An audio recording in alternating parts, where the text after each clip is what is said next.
I'm getting thumbs up. Hey, look, it works.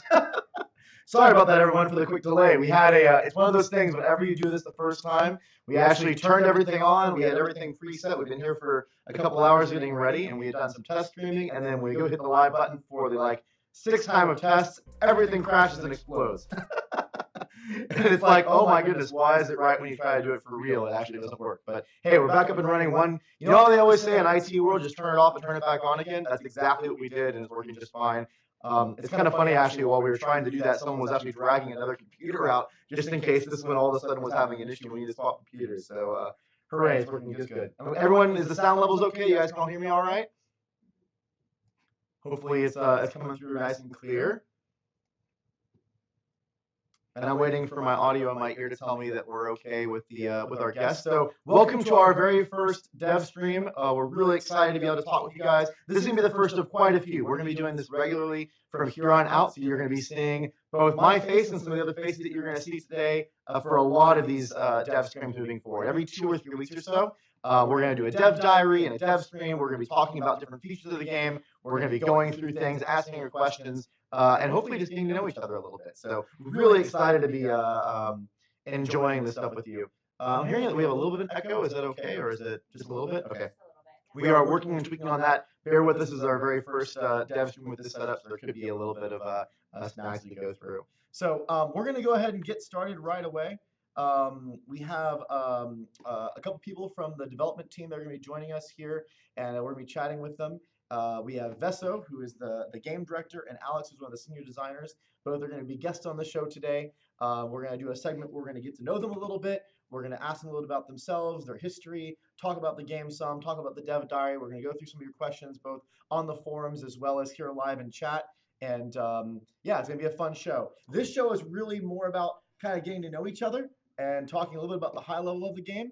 And then in subsequent streams, I promise you we're going to have unbelievable numbers of exclusives. We're going to be showing gameplay footage really for the first time here on these streams. Not anything really gameplay-wise on this one, but on the future ones, you're going to have gameplay footage. We'll actually play some games with you live. We're going to do a lot of cool stuff. We may have some artists actually drawing stuff on the stream and actually showing you some cool stuff there. We're going to do deep dives on all the different feature sets and everything. We're going to have a lot of cool content we'll be sharing over the next number of months and even longer than that as we go. So really excited to bring this to you. So first off, let's go ahead and bring our first guest on. Let me see if we can get Veso on here. Veso, can you hear me okay? Veso, can you hear me? Yep. Oh, there we go. Perfectly. Perfect. Oh, oops. And now you're on stream. No, it's fine. Hey, I have my coffee too. I can hear you. There is a little delay. Yeah, a little bit it seems. Echo, actually. Yeah, you're getting a little bit of an echo? See, this is what happens when we have to reboot the computer right before we start, so. Brad, can you keep talking for 1 more minute, please? Yeah. Actually, I think, Alex, we're getting a little bit of a delay. Am I going through the... No, you're going through the regular. Okay. You're good. So, Veso, can you hear me all right?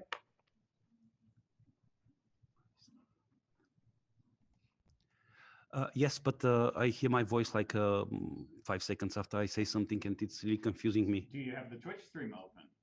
Oh, yeah. If you have the stream open, Veso, you should close it. That's probably what you're hearing. You have something open where you're watching us again? Yes. Yeah, so just mute that. That's probably what you're hearing. Hold on. Hey, you know, we got to work out the technical details one way or the other, so no worries. Sorry, that's... I think we're good. And now he's speaking Bulgarian. Awesome. All right, so as he's working through things, I'm waiting for Veso to say he's good to go.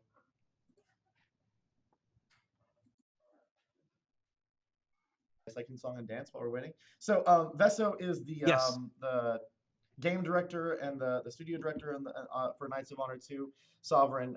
He's been in the industry for quite a long time. So he was obviously the game director, and some of you guys know him from Knights of Honor 1. So there's some lineage there.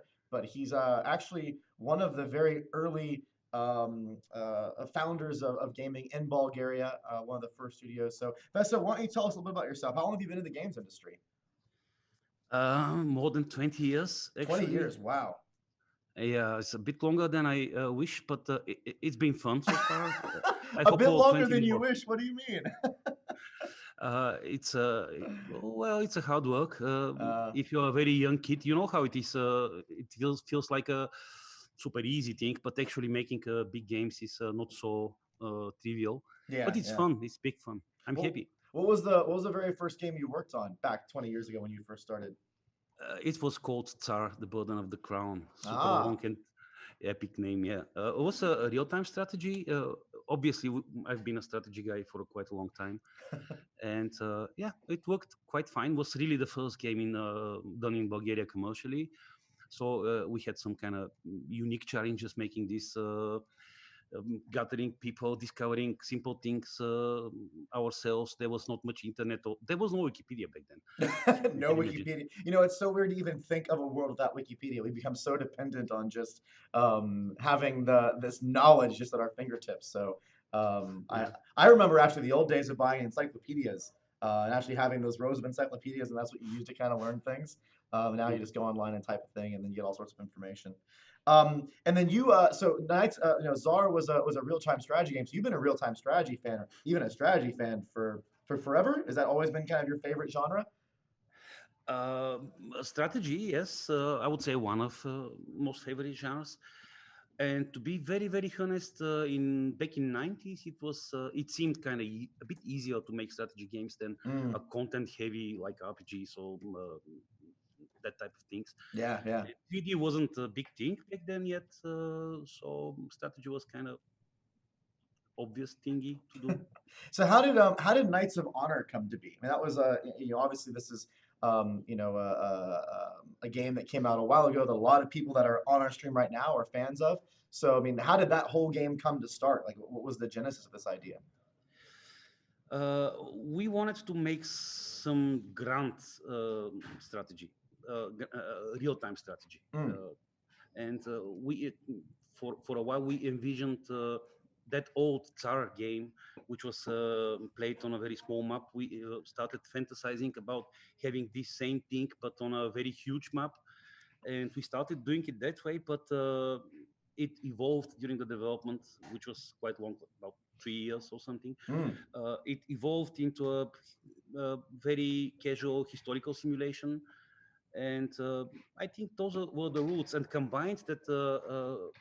combined this with our love for history, uh, and yeah, it was very natural process for us actually. Yeah, one of the questions that I've seen asked on the forums was what was everyone's favorite kingdom to play in the first Knights of Honor? Like, what did they? I know each kingdom had their own. Actually, it was even just not just a kingdom, which time frame you played in, but specifically which kingdom really changed kind of your approach to the game. Do you have like a favorite kingdom that you enjoyed playing when you were playing Knights of Honor one?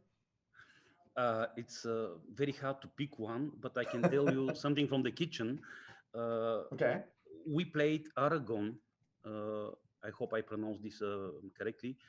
For during the development, we had this particular kingdom. I don't know why we picked it or how it happened, but it Okay. ended up like us playing like 90% of the time the very same kingdom.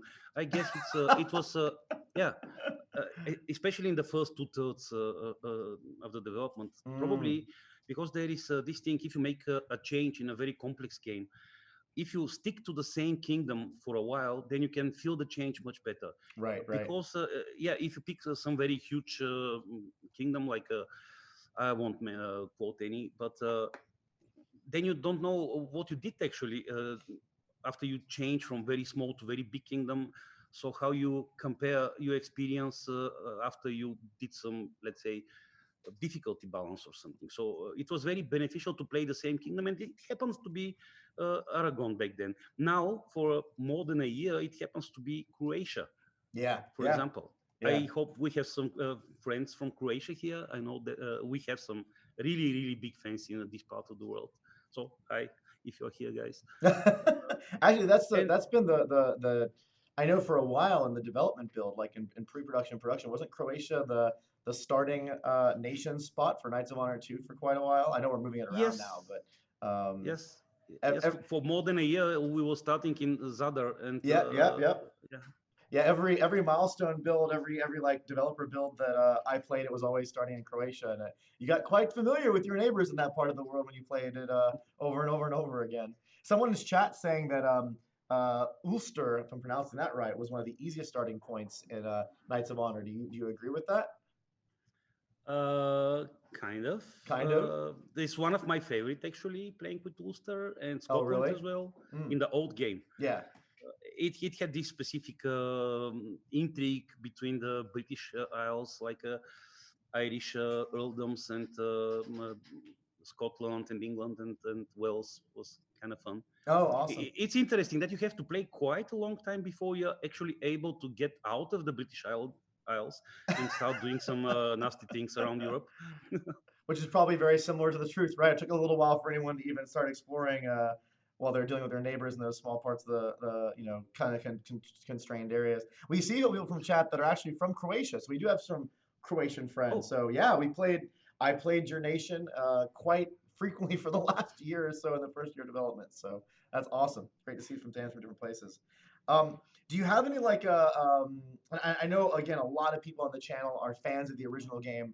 We're going to get into some stuff on Knights of Honor here too in a second. But do you have any cool, like maybe memories or cool stories from either your time playing Knights of Honor 1 or the development back then that you think would be a fun story to share with the audience that are, obviously big fans of the franchise? well, there's Actually, there's quite a too lot many. actually. Yeah. Yeah, too many. Uh, there was maybe the most grand story behind it, which might come as a surprise for many people, is we had something which we called exact match. The idea was that wherever you are at the world's campaign map, you could zoom in and you see the exact representation of this location, Mm, but from a battle view point of view. We kept this for more than a year, okay. and at some point we discovered some. Now this is a joke. We started discovering Newtonian physics and maybe some stuff like that, because we noticed that units which were moving, or troops that were moving naturally in some natural way on the campaign map, when you zoom in and you see them really just dashing across the map. And yeah, if you think about it, the campaign map is it's a map. It's some representation of the reality, but it's not the reality. And Right, if you right. try to push that thing and to turn it into a reality, you have to deal with speeds, relative speeds, and all that stuff. So we had to take a very tough decision and say, okay, we cut this. Mm. Instead of having this exact matching battle view maps with the world map, we would rather go for templates. And we actually had 57 maps in the old game for 57? battles. 57, yeah. Goodness gracious. That's a lot of maps. As all the maps. Yeah. It's interesting you say that because it's something that I think, when you're in game development, it's something that you learn. But I think as players, sometimes it's not always easy to appreciate. Have this fantasy of what you want the game to look like or play like. But sometimes as developers, you start experimenting with some of those things. Even a lot of the requests that I see, and gamers mention in forums or in Discord or whatever when they're talking about, oh, I wish the game was like this, or I wish the game had this feature. We try a lot of that stuff in development. We mess with some of them, and some of them just Yeah. either don't work, or they make the game worse. They actually don't make it better fun wise, or they distort the fantasy or the excitement of the game. And you sit there and you have to make that decision where it's like, yeah, I know in my mind's eye this sounds like such a great idea, and then we try it, and all of us are like, maybe we should stay away from that. So that's just part of the adventure of being a developer in this crazy industry, Yeah, right? right. And I these games are very heavy on systems wise. Yeah, A lot of definitely. the gameplay actually emerges from more complex systems, and uh, the problem is that you cannot really taste the gaming kind of complete most of those systems and make them work together well. Yeah. So it's a ninja experience making grand strategies, basically. Yeah, it's funny you say that because I think you and I have had plenty of whiteboard conversations in the office where we've been sitting there and like trying to figure out, okay, well, here's the way this system goes, and you add one little bit and expands it by 10x complexity, and it's like, oh, we can't do that, we have to change it, and it's so easy to go down that that over complexity rabbit hole just with one simple change to a system. It just kind of like stacks and stacks, and you have to kind of go back on and rebalance all of it. Yeah, that's absolutely true. And it, Brad. Yeah, we've had plenty.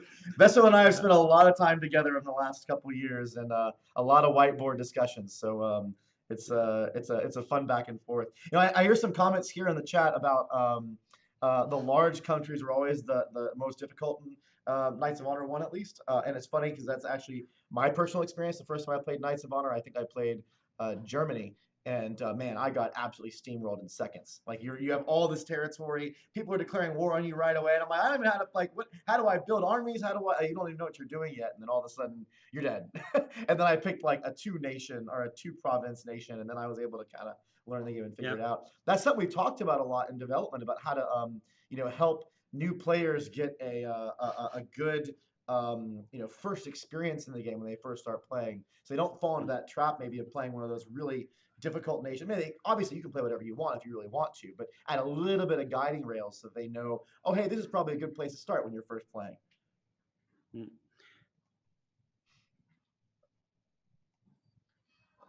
Oh, did we get I think we got a delay there all of a sudden. Can you hear me, Vesso? Yes, we had some short interruption, I guess. Okay, cool, but you can hear me again. Perfect. Yes. One last question before I move on to Knights of Honor 2, and obviously it's probably another one of those loaded questions. It's hard to answer, but someone was asking, what do we think one of the hardest countries was to play in the original game? That's I see today, after 15 years, maybe is one of the problems we would like to address with Knights of Honor 2, because the bigger kingdoms back then, they were, some people say, more difficult, but the question is this because they were more boring, more tedious, like more laborious? You have to, they should be, there are unique challenges of ruling a grand empire. It's always more difficult than ruling just a small village or something. Yeah, absolutely. But it shouldn't feel like a repetitive, laborious thingy. It should be more, it should come with its fun challenges, sure, so to say. And we with Knights of Honor 2, we are doing things to address this, maybe not today, but in the future Dev Diaries, we could share a bit more, Brad, about this, Absolutely. Think about it, yeah. I like it, I like it. Yeah. One comment that someone made on the chat was about, asking us, please tell me that diplomacy will have more options. Diplomacy is actually very, very exciting in Knights of Honor 2 Sovereign. We are going to do Dev Diaries down the road on each of the major systems and features like diplomacy and religion and battles, all that kind of stuff. So expect that we're going to have a dev stream and a dev diary down the road where we talk about the diplomacy feature in detail. We're going to show you gameplay. We'll show all that kind of cool stuff. So if you're interested, you should subscribe to the channel. Get logged into the forums. It's community.knightsofhonor.com. Come join the community and become a part of those discussions. And you're going to be on the front lines when we first unveil the details of some of these features and start talking about them. Maybe Vesso or Alex will give us a little bit of a tease later on in this stream, but we have a lot to go through in this hour, so we want to make sure we keep the train moving. So let's go into a few. Before we bring Alex on, I'd like to get a few questions from you, because you've been here since the very beginning of this project. So my first question for you is, why make Knights of Honor 2? Like, why did you want to make the sequel to this game? I mean, Knights of Honor 1 was such a great game. People loved it and enjoyed it. What was the reason for wanting to revisit this franchise? It's unfinished business. Take this in quotes, but no, it's a unique chance. We are actually very, very happy and thankful to THQ Nordic for being such a great partner and giving this unique chance to go back in time and do the same thing, but with today's mind. It's a cliche, but it's a very, very nice cliche. Like, who doesn't fantasize about, if I could go back in time like 15 years and do the same thing, but with all my experience I got recently. That's a very nice thing. So when we released the first game, the world was different, the industry was different, we were very technology was different. Technology was different, and we always felt like there is something unfinished with that game. It had very big potential. We loved it a lot. or our colleagues which worked on it. Some are with us today, some are not, unfortunately, but that's life. Uh, but we always felt. I'm sorry for speaking for everybody, No, but no, I no. believe they feel the same. Like there was so much potential which you couldn't do back then, and now we have that chance to. Probably it will be the same again. Yeah. It's philosophical thingy, but yeah, there is so many things that could be added to Knights of Honor and corrected also in it and make it a much much better game. Yeah, It awesome. was. So I saw some people asking if there's any big news added. So today, this is really going to be kind of a get to know you stream. You guys saw the dev diary. This is the meeting Veso, meeting one of the designers, Alex. We probably won't have any big news drops today. I mean, we're going to answer questions, but expect that we're going to be one of the big things that we're telling kind of committing to is that every 2 to 4 weeks or so, we're going to be doing another dev diary and another dev stream. We're going to do them on very specific features and almost all of the big unveils about the game when it comes to features, showing first gameplay footage. There's going to be streams where we actually play the game live. We're going to be doing all of that on this channel here down the road. So welcome to our first one, and we're really glad that you're here as part of this, early conversation and joining this community. And as we keep going, you'll learn more and more about the game and see more and more about cool features. One question I saw that we can certainly answer, and maybe this is news for some people, there was a question about if we're going to be adding in Asia or Africa, and maybe Vesa, you can give a quick answer to that. Well, it's a very good question. We'll be adding in some way, that's a mysterious way, those parts. Of course, on the game map, we'll see big chunks of Africa and important places like trans-Saharan trade routes and all that stuff. But I guess one of our next diaries is all about the world. That's right. So I'm not going into in a big detail about it, but we'll do everything we can to reinforce this fantasy. Like the world is big and there are exotic places and there is cool stuff going on there. And those kings who knows a bit more about the world, they maybe have some advantage and all that stuff. Hey, Veso, you're setting me up. Like I feel like I can just knock that one out of the park. Veso was 100% right. So this is a little bit of a preview. Our next dev diary, which is going to come out, we're hoping right after the new year or right before the new year. That's kind of our target right now. It's going to be about the world and the size of the world and the number of provinces and how we put the world together. So, and we're going to do an entire dev stream focused specifically on that world and what parts of the world we're going to be adventuring in with Knights of Honor 2. Some of the famous provinces that'll be included, some of the ways that we're building the visual representation, the art of all of that. So if you guys are really curious about how the world's going to be and the size of it, awesome. Like we're going to have that available for you on that next dev diary and dev stream. It's going to be focused almost exclusively on that topic. And I think if that's one of your big questions, you're going to really love that one. So make sure you don't miss it. So I'm going to ask you one more long question, one more short question. I think we can get Alex on here. So what do you think? And this is this is one of those impossible questions to answer. I know if I were asked this, so I apologize. But what do you think is one of the most exciting things about making a Knights of Honor 2, like feature-wise? What's one of the features you're just like really excited about revisiting when you talked about wanting to kind of go back in time with your current self's knowledge? What would that be? That's a very hard question. I know, right? Brad, I'm not giving you softballs. I guess you have you thought about that question for you just hit the target. Oh man! I know, man. Yeah, it's you all know, you know the answer. It's too many. That's the problem. There are too many. You got to pick one. You got to pick. I know it's not going to be your favorite because there's no favorite. It's like asking Okay, someone I will tell you just very quickly one thing.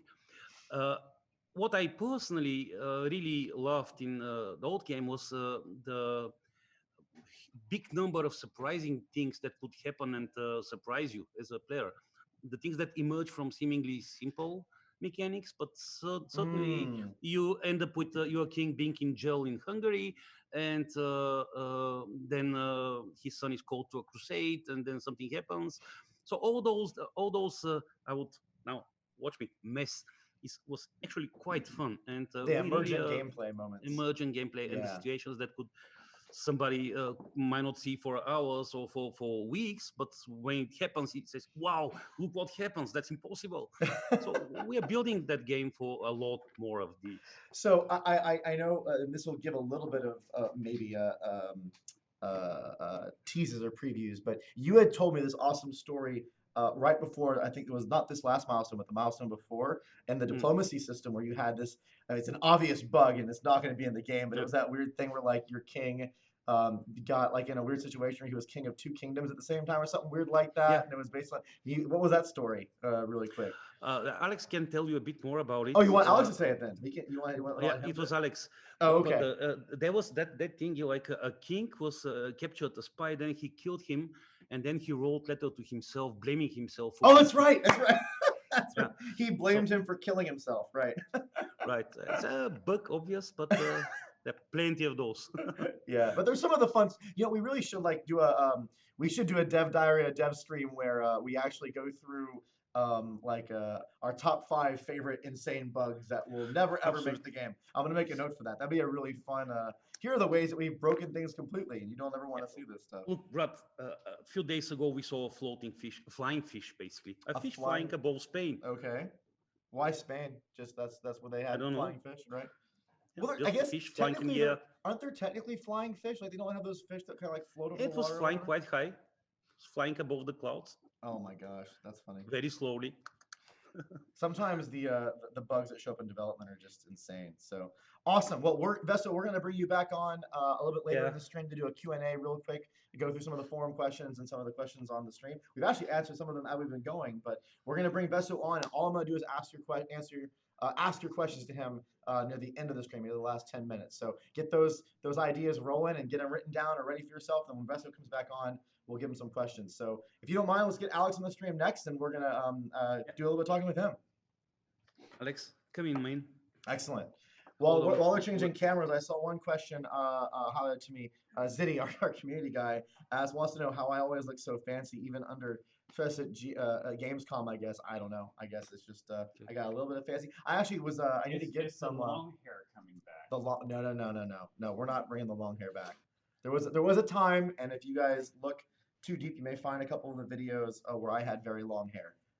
Hey, We don't hi, talk about guys. that anymore. All right, Alex, welcome to the stream. Yeah, hi guys.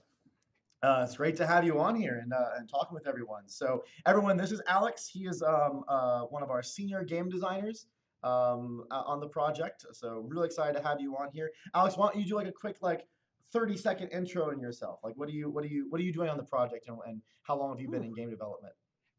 I started by writing game books actually. Game books, really? Yeah. These are more popular, like choose your own adventure game books Okay. style. Then I made some stuff in the mobile game industry. One strategy game, and then I moved on to one MMO, small scale MMO, but yeah, right. And now I'm here. Excellent. And so you've been in the industry for how long? How long have you been making games? I guess starting from game book time, like how long is that time frame then? Well, officially, I'm in the industry about 10 years now. But 10 years. Wow.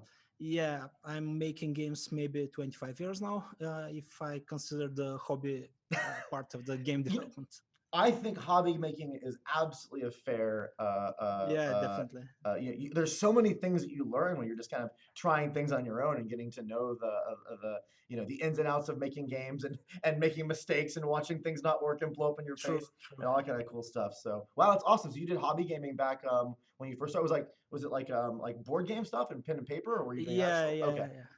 Yeah, I have made tons of pen and paper board games. One really huge RPG system, pen and paper. Probably spent about 10 years on it as a hobby. But yeah.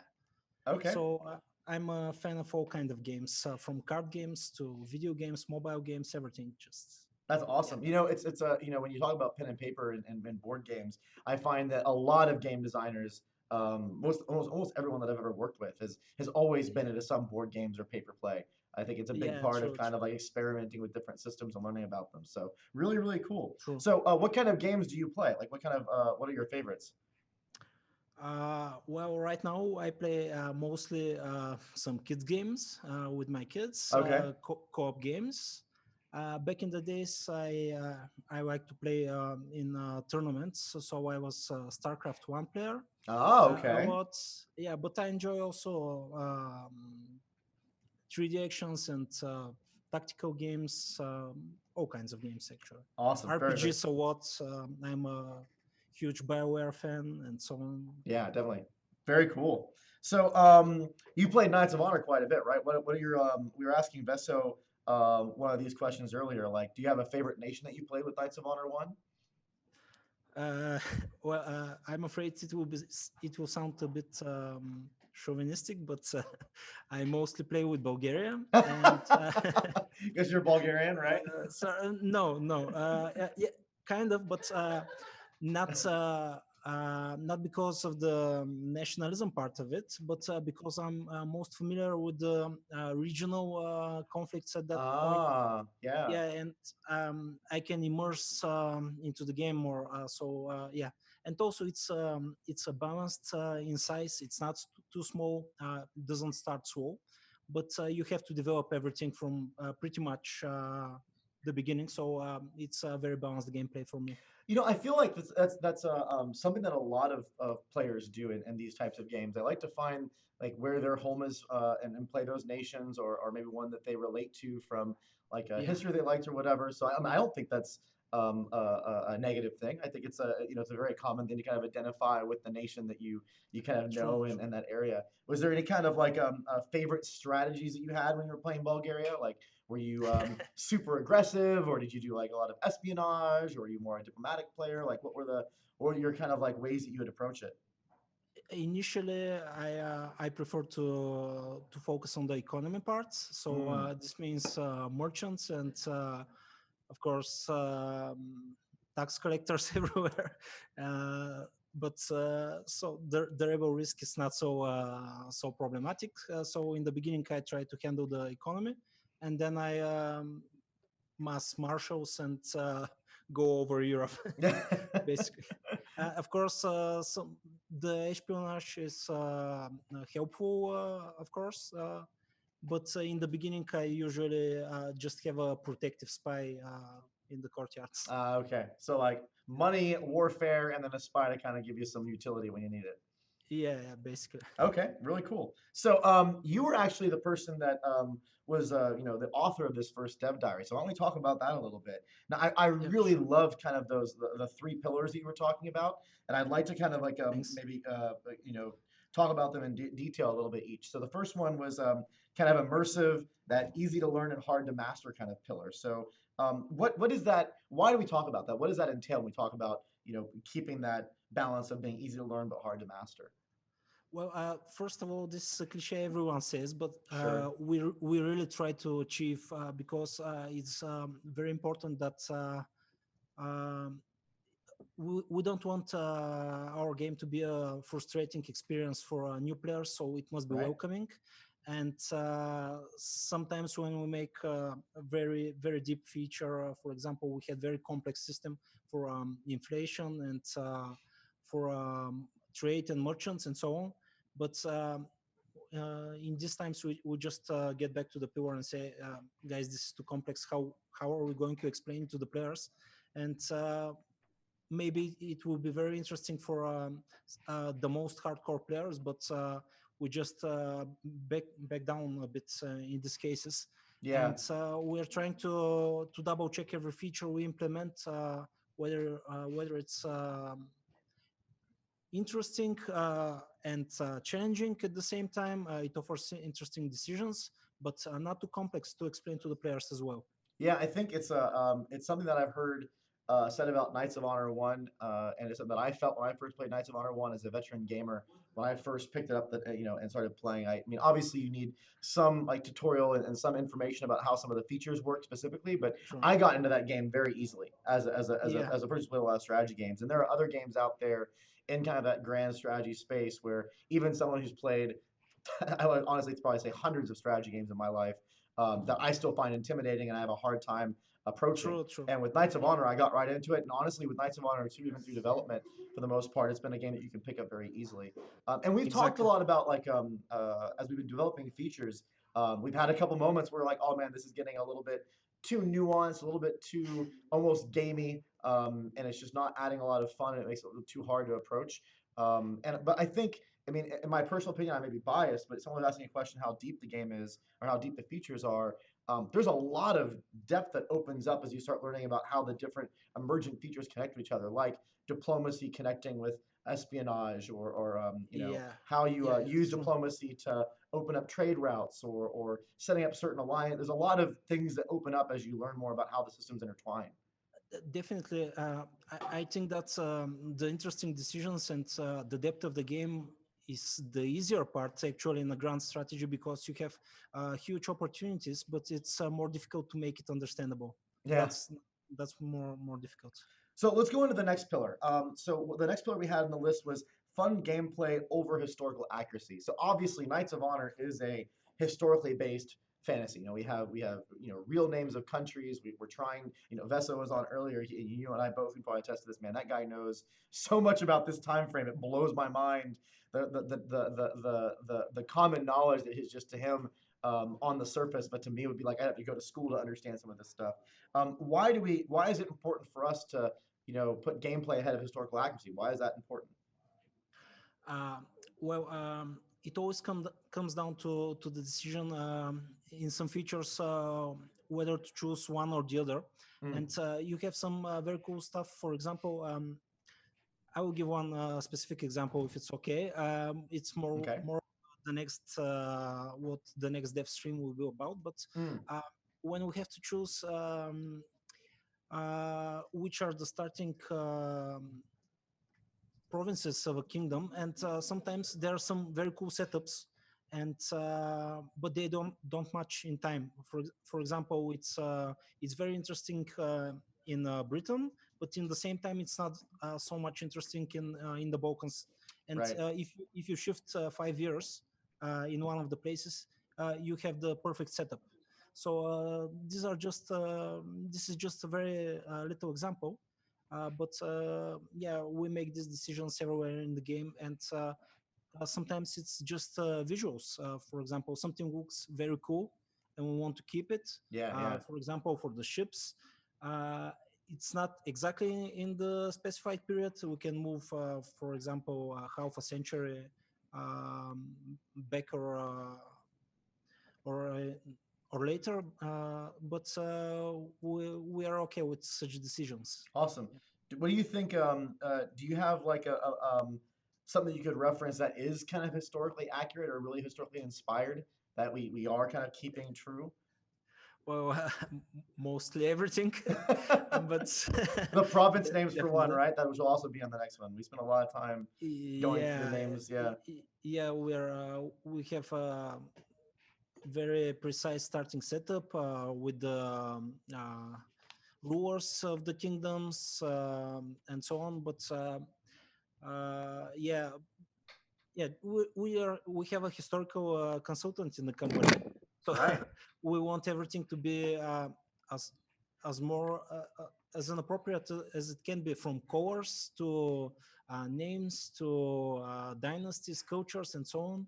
Yeah. So yeah, almost everything is historically accurate, where it doesn't intervene with the cool factor and the gameplay factor. Right, and it's a good reminder. We actually do have a historical consultant or someone who's a historian on the team that's helping us Yeah, kind of with that information and helping bring that to life, which is a really cool investment to make sure that though we're putting gameplay first, that history element is coming through and you can kind of take it. But and Vesso has said this before, and I know this is a really cool aspect of the game. It's about living your version of history. It's like you making your alternate version of history, not necessarily replaying history, which I think is really cool. You start in this kind of like this place setting. This is the way yeah, the world kind of was at that moment when you start. But once the game starts, it's your fantasy. It's your yeah, definitely. leadership. Yeah. So the Yeah, last one, I know we're running a little bit short on time before you go back to Vesta for the Q&A session. The last okay. pillar was single multiplayer modes working well with every feature. So if you on the stream don't know, this game is going to be supporting multiplayer. We're going to be supporting it on the grand strategy level. So if you remember Knights of Honor 1, it just had the RTS battle kind of like quick match thing going on. But now we're opening up to actually have the full grand strategy game with AI and human players all working together or against each other, which is really cool. I know some people have a very common question we get is how many people are going to be supporting multiplayer. We haven't quite decided yet. We can tell you it's absolutely going to be more than two, probably more in like the 4 to 6 range. We're still kind of experimenting with testing that and seeing how all that stuff works. Be aware that that's definitely it's going to be you're going to play with your friends. You're not going to just play by yourself or with just one other person, which is awesome. So why is it so important for like the features to work? Why is it an important pillar for us to have that single and multiplayer comment about each feature? Why do we have to think about it that way? Yeah, because it feels different, and the game behaves different if you play against AI or player. And I will just give several examples without going too much into details. It's very easy to implement things like diplomacy and espionage, especially espionage against AI, because you do something and something happens in the kingdom, and the AI does not know that this is a spy action. But if you have a player against you, he'll immediately figure out that this is a spy action. So we need, in this case, special events for everything that can happen, so that the player does not know whether this is an action from the other player or whether it is done by a special event or something problematic in his kingdom. Yeah, I know we were reviewing the I think diplomacy is a really good feature to mention this on, and we'll obviously have a dev stream specifically on diplomacy down the road. But Yeah, when we were definitely. talking about the diplomacy feature and thinking about single and multiplayer, it's really tricky because when it's AI powered, you have all these things like, oh, I have a diplomat in their nation, and the diplomat influences their willingness to accept a certain diplomatic gesture, like, oh, hey, Definitely. open a trade route or whatever. But man, if it's like me and you, and say like, you and I had a little bit of a fight the other night or whatever when we're playing, I can have like 5 diplomats in your area, and you could just reject all of my requests, even though I'm using all of Yeah, that, exactly. game feature set on you to try to make that diplomatic interaction more positive. So, figuring That's out how true. to make those kind of features work so it's still like if I have a diplomat in your nation and you're a human player, there's still an effect that makes those diplomats valuable as opposed to just using the AI feature set and kind of assuming that it'll be fun. So I think that's a really good point, and how we balance that out. And it's a tricky thing. It's not an easy thing to balance those things. True. It requires a lot of special handling. Every feature we check out from single and multiplayer point of view. Yeah, it's very important. So I'm going to do 2 more questions before we have about 15-ish minutes left. We're going to go an extra 5 minutes because we started a little bit late. But I want to ask you 2 questions, so relatively short answers. So question 1: Are you going to be writing more dev diaries for everybody? Oh, for sure. We're planning to maintain the dev diaries throughout the whole development process from now on. So I think it's very important for the developers to stay in touch with the community, and we would like to hear the feedback of our fans. We are still open for some tweaks of the game, so the opinion of the players and the community matters to us. Yeah. So yeah, definitely. Awesome. Yeah, and I know we've already kind of teased at our next dev diary, which will again be about the end of the year or very first week of next year, which is going to be on the world. What is the size of the world? What is the how are we building art of the world? All that kind of like world immersion stuff, which will be an awesome dev diary. And I promise you, there'll be a couple things visually on that stream that you haven't seen before, which will be cool to show. I had one quick comment from the stream that I want to answer. So people are asking if the artwork is in-game or just concept art. We're actually showing a little bit of both. So you see some of these images like the one on the screen right now. That's one of the early, not even early, but mid-concept arts for how the towns or the castles are going to look, the provinces. But there have been screenshots as well as I think some video in the background as well. So you'll be able to see a little bit of everything. Some in-game, some concept art. Some of these are already available on our website, knightsofhonor.com. You can go there and download some of the screenshots. I don't know if we have the concept art up there. I don't think we do, but maybe we can get a concept art package put together and upload those in the future. So I really like that idea. I'll actually take that note right now. I think Ziddy wrote it down, so we'll get maybe some concept art posted on one of the forums. And by the way, if you want to join our community, it's going to be community.knightsofhonor.com. That's where the dev diaries are posted. You can read them. You actually can see some cool concept art in our first dev diary. You can right click and save some of that concept art if you want to. And we're going to be posting a lot more content there. I know myself, Veso, Alex, all of us are on those forums. We're interacting with people. So if you want to join and start conversations about anything, your favorite games, questions about Knights of Honor, whatever you want. And honestly, and you'll see this in a minute, we do answer questions from the forums during the stream. So I'm going to be pulling up some of those forum questions here in a minute with Veso as we do our Q&A session. So one last question for you, Alex, before we move back on. And obviously short answers, you can't give away too much, but what are you working on right now? I know you guys have a big delivery coming up next week. What are you currently working on? I cannot tell too much about it, but we are making some. Yeah, sorry. Little bit of tease, maybe just a little bit. Maybe we can. We're tweaking some stuff from the province features and resource management, which are linked to the buildings, and yeah, it's very complex. But yeah, we are doing some tweaks right now. Yeah, the province updates are looking really exciting. I got a quick preview on our weekly meeting with Veso earlier this week. It's cool that you're working on that stuff. I think when we finally open the doors and show everyone some of that, people are going to be excited. And that's something also I want to remind everyone. This game is not even an alpha yet. We're very much in development. It's one of the reasons why we're having to kind of pace what we show you, because things are changing. We have some features that were one direction that we're play testing, we're iterating on, and we're getting to a point where we're super happy about them, and then we're gonna open the door, so to speak, and show you what they look like. So be very excited about more information as these things start getting closer to alpha, and we're able to talk about them in more detail. It's an exciting time. We're really I know Alex and Vesto and the rest of the team can't wait to share the details and get into all the meat, which will be happening very soon. Yeah, we were very excited too, and it's very nice when you see the game being more and more complete. So great times of the development, and I hope that very soon more and more people will see the great stuff we're doing right now. Awesome. I don't know. I'm going to ask my video producer here behind the camera, the monitor. Vesto actually sent me, and I'm not going to promise we're going to be able to show it.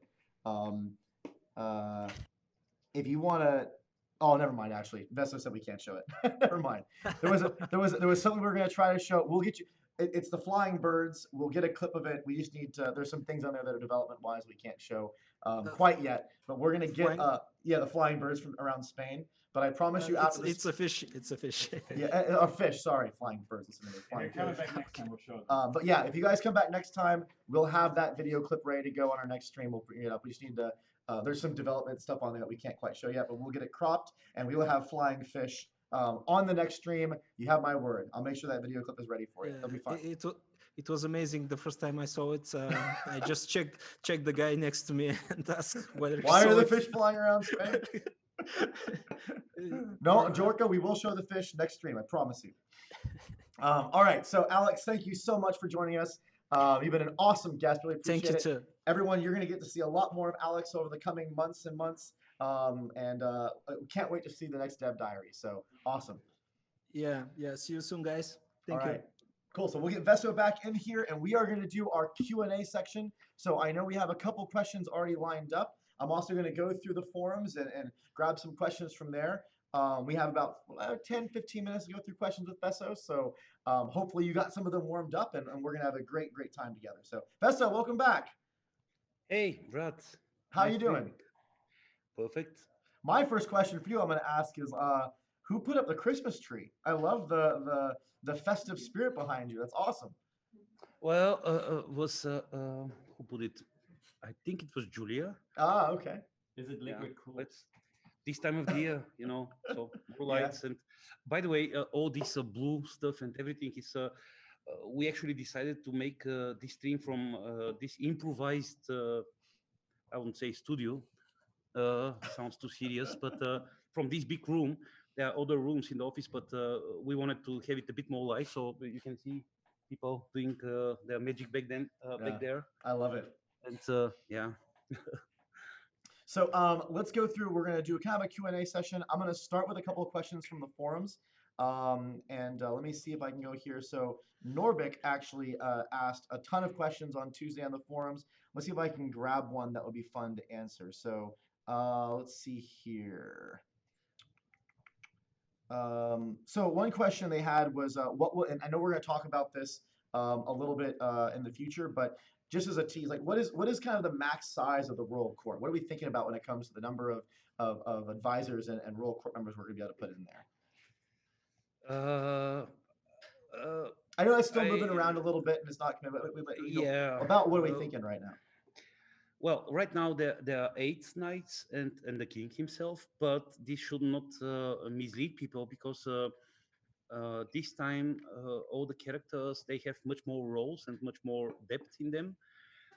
In the old game, the roll court was barely scratched as a function, as a feature. Yeah. Now they are much more, I wouldn't say sophisticated because this might scare some people, but there is tons of depth. They are real people with their real personalities and skills and everything, and it's like a mini RPG here going on. So, but we have to change just one number in one text file, which also is editable by modders. Right. And that's a great segue. And I know that question comes up later on. The game is absolutely being designed from the ground up, from the very beginning of pre-production with mod support in mind. We're going to give you guys all sorts of awesome control. You're going to be able to make mods, share mods. There's a lot of cool stuff you're able to do with that. So, but it's interesting. I think, I know the question I asked you is a little bit of a tough one in a way, because part of what we're doing right now as we're finishing up kind of the main production cycle and trying to get into alpha is trying to see how many of different types of things are fun, how many royal court members are fun, how big the province development should be. Those are all things that we're messing with actively right now. So it's difficult to kind of pin down answers for those questions because the answer is going to be based on what ends up being fun as we're tuning and setting up and kind of getting these features really realized. Yeah, there is no any technical or systematic reason to have that exact number, but currently we're playing like this and we find it fun. We find it a little challenging because a lot of people say we want more, but having more means less choice, less care for every single person. And it's all about having your closest circle and your most loyal people around you, or you think they're loyal. You think they're loyal. No say no more. All right, so next question I'm going to jump to on the forums. Ivory Knight, which by the way, he's been very excited on the forum, so I had to grab one of his questions. So I'm going to just read his questions. I think he spent enough time thinking about it, it's worth talking. So he said, one mechanic from Knights of Honor 1 that I think was well designed and seemed to be at the core of the game was the city population resource. In Knights of Honor 1, it was relatively simple. There is movement within the French encampments. Our people grow uneasy. People have bigger problems. Our coffers threaten to become bare. Talk of war and gold when it is our faith that matters. Faith? How can the Pope expect troops for his crusade when our borders are in danger? Subtle ways to deal with the French. Intrigue is irrelevant if our borders are attacked. Cloak and dagger Sit behind you. It's still changing. So you probably are seeing some things from the screenshots and the videos that are still evolving. But Besto, can you give a little bit of a teaser, a little bit of an answer, maybe even like what we're thinking about when it comes to that question and how we're handling pops? Yes, actually, that question was very, very straight to the point, and that's true. Population and people are actually one of the most precious resources you could get. Actually, hold on one second, Besto. So I just heard that. We got the audio back. Okay, you have the audio back? Yeah, it seemed like when our first DevStream, guys, we won't make that mistake a second time. It seemed like when we played the actual video, we lost the audio. So I'm going to summarize Ivory Knight's question again really quick. So he basically was asking about population and how you use population as a resource and what the different populations could be. And then, Besto, I'll let you take it away. Yeah. I would prefer not to go very much in depth about types of population and that stuff. I would prefer to leave this for an entire Dev Diary article because there is a lot going on. Yeah, it's a good one. But what is that guy is very correct. It's exactly this. the population is very important. You cannot wage war without people, basically. By the You way, have to manage that. Ivory Knight, I want to sit there and say that you can now quote Vesso that he said you are very correct on the forum. So you have Vesso endorsing your thought process right there. Vesso Yeah, approved.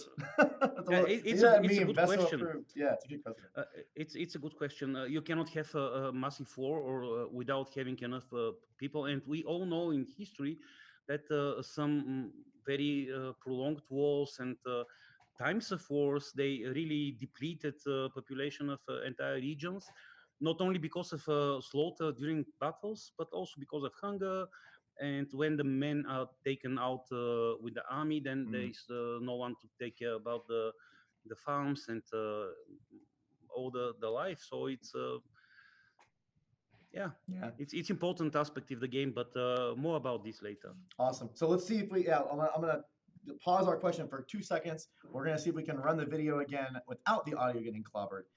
So let's see. Want to try it really quick, producer? See if it works. You still have the audio. It sounds like we're good. We have audio. You guys can still hear me. It looks like all good. I'm looking at my associate producer. She's saying, oh, look at that. We got it fixed. See, hooray. Thank you, by the way. This is our first dev stream, so we are working out some of the kinks. You guys get to be, this is our beta test. We're beta testing the dev stream. So we have bugs, we're fixing the bugs, and it's all good. Look at that. The video production team is rock solid. It just takes, look how fast they're fixing bugs. I wish, we could fix bugs in a game that fast. Oh man. Do you hear audio from the movie? No, they fixed it. They got I've made my so we're good to go. You guys can talk over the movie. So maybe we can ask them like yeah. I took my decision. Fire, fetch my armor. Oh, Vesso! Oh my God! Please tell me we need to do a Vesso dub of the trailer. Oh, that'd be hilarious. Oh, you're making me cry.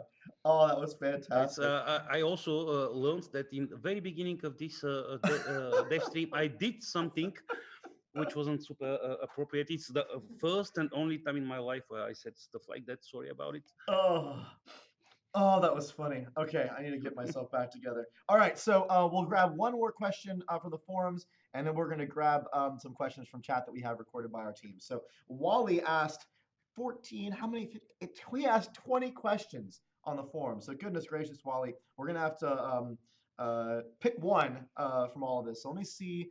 He asked, actually, well, a lot of people were asking about like DLC and expansion plans and whatnot, or support. We are going to be supporting this game. So 100%, there's going to be quality of life patches that are going to be free. We're going to have other things that we're going to do to kind of keep the game improving, both with your feedback as well as things that we want to do that we don't necessarily make the game when it goes live. So there's going to be support with DLC. We haven't really made, we're not talking about that right now because we want to focus on the game.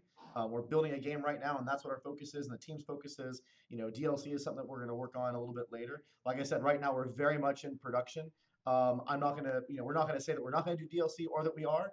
But at the moment, we're just focused on making the very best version of Knights of Honor 2 Sovereign that we can.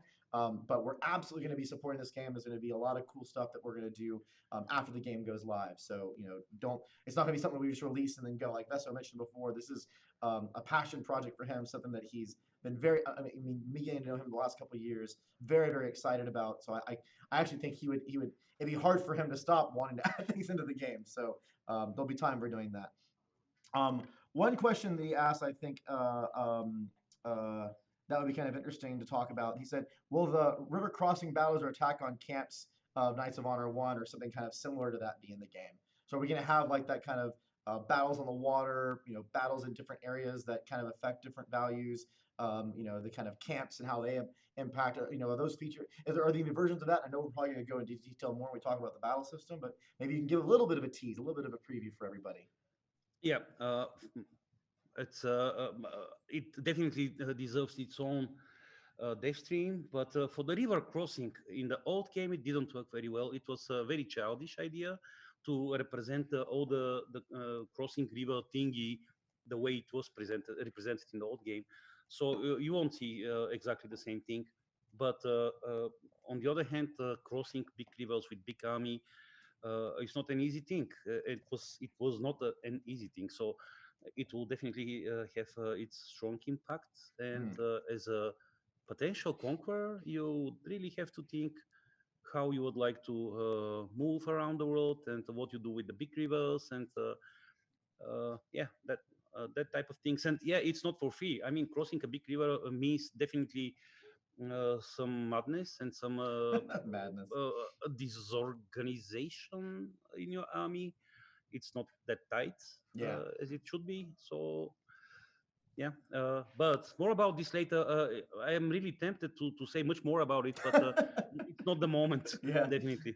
Well, I want to answer a couple of the questions from the stream before we wrap this thing up. 'Cause I know we had a couple that came by, so I think I'm going to be getting some of these from the from my chat here. I have a little production team. So question one was, will the composer from the first game be back?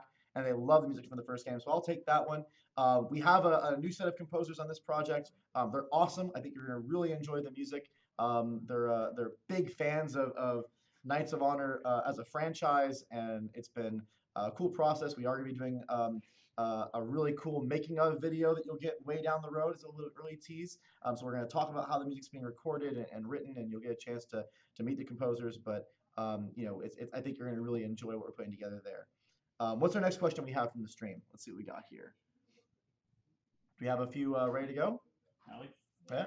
So there was one. It was, will the game include early ages like Romance, Greek version? Okay, so there's one question that was saying, and who asked that question? Do we have the name of that person? Don't have the name of that. Okay, so there was a question about, like, is the game going to include any of the early ages like Greek and Roman times and whatnot? No, it's a completely different world, the ancient world, and so sorry, no Greeks, no early Olympics, and no Archimedes. Yeah. Those people. What was what is the time frame of the game then? What's to better establish that then? What time are we actually going to be playing? Yeah, roughly 1000 AD to late 14th century. But as Alex mentioned, we took a little creative license here and there. The idea, Alex explained this, but the idea is for our players not to follow the history as it was, but to create it themselves. So we want to have a very fair start, or as fair as we can without breaking certain things. But then it's entirely up to you if you want to have the Knights Hospitaliers conquer the world. You can do it, or you can restore the Roman Empire. Brad, sorry, I couldn't resist. You could restore Roman Empire in our game. It's very difficult. It's very difficult, and probably it won't last long. But you can do it. Yeah, I won't tell you how. You have to discover this yourself. Right, and there are some, and I'm not going to talk. There are some really cool features that we're experimenting with right now that actually make that could make that very fun. I'm not going to say much more than that because we have to leave. But there's some cool stuff that the dev teams that's working on to make some of those historical moments and fantasies really come to life and be exciting. So we're excited about that. We have one more. And then, by the way, the person who asked that question was Alandil, I think. It's a lot of I's in your name, by the way. So if you're still around, that's a fun one to pronounce. Elendil, yeah, very, like elf. Yeah, right. So we get one more question. What do you think? One more? Yeah. What we got? I think so. Okay, so I think her name is Sesaku. Okay, Sesaku. And okay, so they were saying you talked in the dev blog of keeping in mind both single player and multiplayer as one of your pillars in design. So the question is, do you have a scope in terms of multiplayer, 2-player, 4-player, 8 players? Or are you still trying to figure it out in terms of performance? Yeah, so the question is basically, you know, what are we thinking about when it comes to size of multiplayer and the number of people in the game and kind of that focus on kind of multiplayer experience. So I know we answered that a little bit earlier, but we can answer it again. So Veso, what are we thinking when it comes to multiplayer? For now, the best thing to say is as important as single player. But yeah, but it's not esport game. Esports game also, or it's not a Twitch game. So our multiplayer is not going to be about clicking faster. It will be about being smarter. So is it going to just be me and you playing, or can we play with Alex as well, or like how many people are we probably going to have? I know we haven't settled on a number yet, but I would prefer not revealing this yet because that it might change. I can share eventually how many people we played recently, but it's better to keep this for because Brad and friends, I'm really sorry, but this will spark a lot of discussion. We have a lot of cool things connected to the multiplayer. We actually took quite a long time to think about what the multiplayer in Grand Strategy should be. It sounds like a ridiculously huge question, but we tried to really rethink the entire stuff. Definitely. I noticed that, I could be wrong, of course, but I noticed that a lot of multiplayer features in current grand strategies are more rooted into the old strategy games like, 90s or something. But was something missing for us. So we tried to explore and find some different way to represent what actually is going on. A group of people role playing or living in their world, or maybe they would like to break the rules and play their own custom game.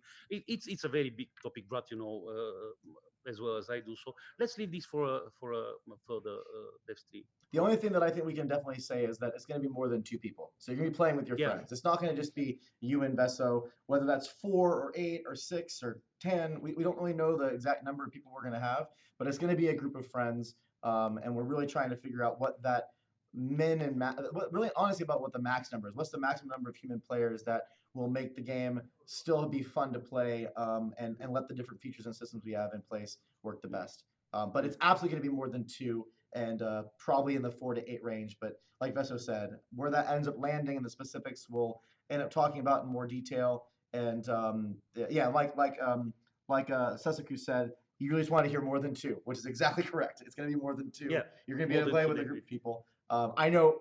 I'll say that I've already played multiplayer sessions personally with 3 or 4 people. So there's going to be a group of people you're going to play with, and it's going to be a lot of fun.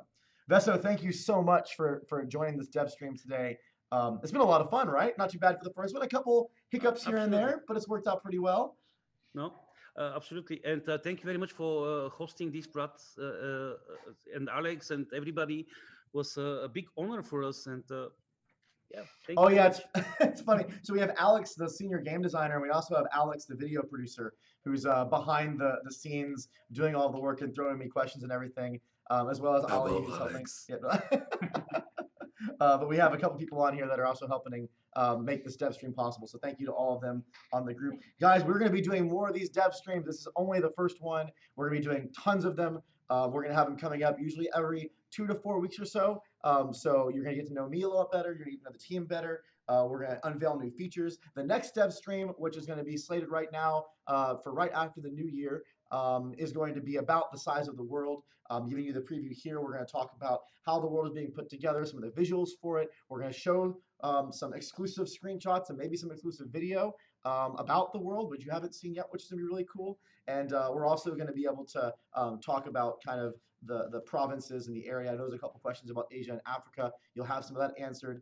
So look for that dev diary coming out near the very end of this year, and that dev stream coming up right after the new year. And we'll be talking with you then. Guys, it's been so much fun. Thank you for your patience. We've ironed out some of the kinks. Next time it's going to be even smoother. And before we go, we're going to do one quick show of our gameplay trailer. I think some of you have seen it, but some of you haven't. So you can see some of the visuals here as a tease. And then after that, we'll be wrapping up, and we'll see you guys next time. Thank you so much for joining the Knights of Honor 2 Sovereign stream. And remember, join the community at community.knightsofhonor.com. That's community.knightsofhonor.com. We'd love to have you on the forums. That's where the dev diaries are posted. We are on there answering questions, and we're so excited to get to know you and be working with this game with you together. So thank you very much, and we'll see you next time. Cheers. Bye. Thank you, people. Bye. Bye. Hello, everyone, and welcome to our visual gameplay teaser trailer of Knights of Honor 2 Sovereign, the latest grand strategy game from THQ Nordic and Black Sea Games. Sovereign is a new take on the grand strategy genre, presenting the world as a living miniature in real time. Political intrigue, economic growth, religious developments, and of course, the maneuvering of armies, all unfolding in front of you in beautiful detail. Choose from a huge number of nations, with different strategic starting positions and unique challenges. Then, guide and shape your kingdom